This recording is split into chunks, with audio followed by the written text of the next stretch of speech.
Welcome to the Learning Pines YouTube. We hope this video helps. You start by confirming Mac OS is up to date and that the app you're using has camera permission. Open System Settings and check Privacy. Next, close FaceTime, Zoom, and browsers to release the camera. Once done, restart your Mac to clear driver locks. Make sure there is no physical cover blocking the lens and that lighting is sufficient, because a dark frame can look like a dead camera. These quick checks prepare the system for deeper fixes without wasting time. You now force stop the camera demons. Open Terminal and run sudo pkill VDC Assistant and sudo pkill Apple Camera Assistant. This restarts the camera service immediately. Once done, if you have an Intel Mac, reset the SMC.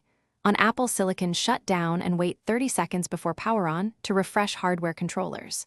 Make sure to test in Photo Booth, then create or switch to another user account to rule out profile-level settings. These steps you finish by reinstalling Mac OS from recovery if the camera still fails, because this restores system drivers without erasing your data.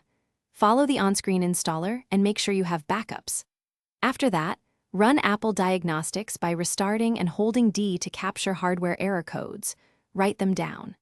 If problems persist, contact Apple support or an authorized repair shop, since a faulty camera cable or board requires professional replacement. If you see specific error codes, mention them when you call to speed up repair.